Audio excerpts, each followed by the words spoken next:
ഉത്തര മലബാറിലെ തെയ്യാട്ടക്കാലങ്ങൾക്ക് പരിസമാപ്തി കുറിച്ചുകൊണ്ട് കളരിയാൽ ഭഗവതിയുടെ തിരുമുടി നിവർന്നു. 7 കവുങ്ങുകളും 16 വലിയ മുളകളും ഉപയോഗിച്ച് നിർമ്മിക്കുന്ന ഏറ്റവും വലിയ തിരുമുടി ഉയരുന്ന അപൂർവം ക്ഷേത്രം കൂടിയാണിത്. ക്ഷേത്രോത്സവത്തോടനുബന്ധിച്ച് ശ്രീഭാരത് കളരി സംഘത്തിന്റെ കളരിപ്പയറ്റും അരങ്ങേറി. കണ്ണൂർ ജില്ലയിലെ വളപട്ടണത്ത് സ്ഥിതി ചെയ്യുന്ന കളരിവാതുക്കൽ ഭഗവതി ക്ഷേത്രം ഉത്തര മലബാറിലെ അതിപുരാതനവും ഏറെ ചരിത്രമുറങ്ങുന്നതുമായ ക്ഷേത്രമാണ്. കോലത്തിൽ രാജവംശത്തിന്റെ കുലദേവതയായാണ് ദേവിയെ പ്രതിഷ്ഠിച്ചിരിക്കുന്നത്. ദേവിയുടെ തിരുമുടി ഒരുക്കുന്നത് 4 പുരക്കൽ മൂത്താശാരിമാരാണ്. 7 കവുങ്ങുകളും 16 വലിയ മുളകളും ഉപയോഗിച്ച് 21 കോൽ ഉയരവും 5.75 കോൽ ഉടവീതിയിൽ നിർമ്മിച്ച തിരുമുടി 4 വലിയ പച്ചമുളകൾ ചേർത്ത് കത്രിക പൂട്ടിട്ടാണ് ഉയർത്തുക. ഓംകാരധ്വനികളോടെ ഉയർത്തിയ തിരുമുടി മുഖ്യ കോലക്കാരനായ മൂത്താനിശ്ശേരി ബാബു പെരുവണ്ണാൻ തലയിലേറ്റി. പിന്നീട് തന്ത്രി നൽകിയ ഉടവാൾ കയ്യേറ്റ് 3 തവണ വലം വെച്ചു.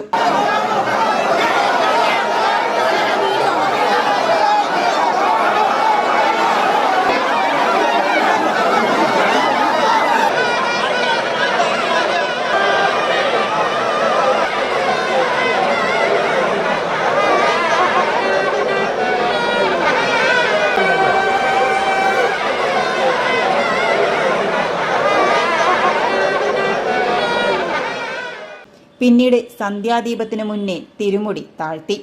ഇത്തവണ ഉത്സവം ഭംഗിയായി നടത്തുവാൻ സാധിച്ചതിൽ Devaswom executive officer Venu, Devaswom manager ചന്ദ്രശേഖരനും സ്നേഹാദരവോടെയുള്ള നന്ദിയും അറിയിച്ചു. കളരിവാതുക്കൽ ഭഗവതി ക്ഷേത്രത്തിന്റെ ദേവസ്വം എക്സിക്യൂട്ടീവ് ഓഫീസറാണ് ഇപ്പോൾ സിറ്റി ചാനലിനൊപ്പം ഉള്ളത്. സർ, കളരിവാതുക്കൽ ഭഗവതി ക്ഷേത്രം ചരിത്രപ്രസിദ്ധമാണ്. ഈ ചരിത്രപ്രസിദ്ധമായ ഈ ക്ഷേത്രത്തിൽ ഈ പെരുങ്കളേറ്റത്തോടുകൂടി വടക്കേ മലബാറിലെ ക്ഷേത്രോത്സവം സമാപിക്കുകയാണ്. ഇപ്പോൾ നിങ്ങൾ സൂചിപ്പിച്ച പോലെ തന്നെ വടക്കേ മലബാറിലെ തെയ്യം മറ്റു ഉത്സവത്തിൻ്റെ എല്ലാം പരിസമാപനം കുറിച്ചുകൊണ്ടാണ് ഇന്ന് കളരിവാതുക്കൽ ഭഗവതി ക്ഷേത്രത്തിലെ തിരുമുടിയേറ്റ് കഴിഞ്ഞത്. അതോടനുബന്ധിച്ച് വിപുലമായ സൗകര്യങ്ങളാണ് ദേവസ്വം ഒരുക്കിയത്.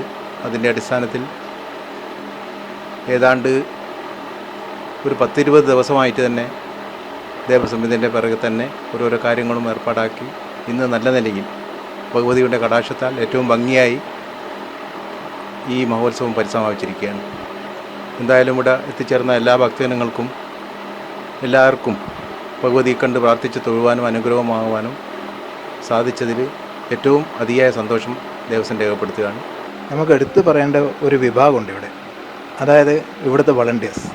ഇത്രയധികം ഭക്തജനങ്ങളെ ഉൾക്കൊള്ളാൻ ഈ ക്ഷേത്രം ഉൾക്കൊണ്ടു. പക്ഷേ അത് സമാധാനപരമായി ചെയ്യാൻ, അത് ഏറ്റവും നല്ല ഭംഗിയാക്കി തീർക്കാൻ ഇവിടുത്തെ വളണ്ടിയേഴ്സിൻ്റെ പ്രവർത്തനം സ്തുത്യർഹമല്ലേ? തീർച്ചയായും ഇവിടുത്തെ നാട്ടുകാരും അതോടൊപ്പം തന്നെ ഇതുമായി ബന്ധപ്പെട്ട് ഒരുപടി ചെറുപ്പക്കാരുടെ സേവനം, അവർ സ്വയം വളണ്ടിയറായി അതിന് സന്നദ്ധരായി അത് അവസാനിച്ചിട്ടും അവർ അതിൻ്റെ എല്ലാ ക്രമീകരണവും അവസാനിച്ചിട്ട് ഇവിടുന്ന് പോകാറുള്ളൂ. അതൊക്കെ വലിയ നമുക്ക് ദേവസ്വത്തെ സംബന്ധിച്ച് വലിയൊരു എന്താ പറയേണ്ടത്, വലിയൊരു ധനം തന്നെയാണ് അവരെ കൊണ്ട് നമുക്ക് ഇവിടെ കിട്ടിച്ചേർന്നത്. അവരോടും പ്രത്യേകമായി ഇതുമായി ബന്ധപ്പെട്ട മാത്രമല്ല, ഇതുമായി ബന്ധപ്പെട്ട് ഒരു പടി ആളുകൾ ഇതിൻ്റെ പിന്നിൽ അണിയറയിൽ പ്രവർത്തിച്ചിട്ടുണ്ട്. വലിയൊരു പ്രതിഫലമൊന്നും കൊടുത്തിട്ടല്ല ഇതെല്ലാം വന്ന് ചെയ്യുന്നത്.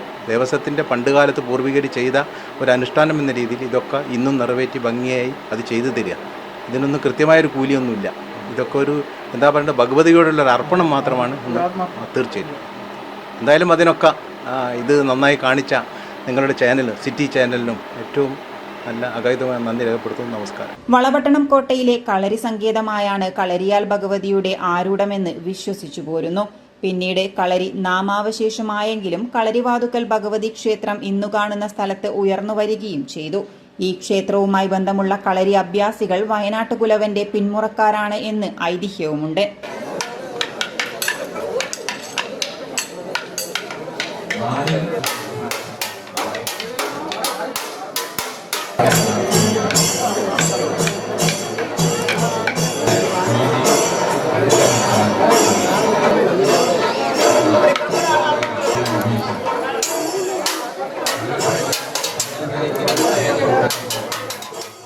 കാലം മുന്നോട്ട് നീങ്ങിയപ്പോൾ പഴയ കളരി സ്ഥാനം പുനരുജ്ജീവിപ്പിക്കുകയും പിന്നീട് കളരി അഭ്യാസം ആരംഭിക്കുകയും ചെയ്തു. ഭഗവതിയെ കൂടാതെ മഹാദേവൻ, വിഘ്നേശ്വരൻ, ക്ഷേത്രപാലകൻ, സപ്തമാതൃക്കൾ വീരഭദ്രനെയും ക്ഷേത്രത്തിൽ പ്രതിഷ്ഠിച്ച് ആരാധിക്കുന്നുമുണ്ട്. City news, Kannur.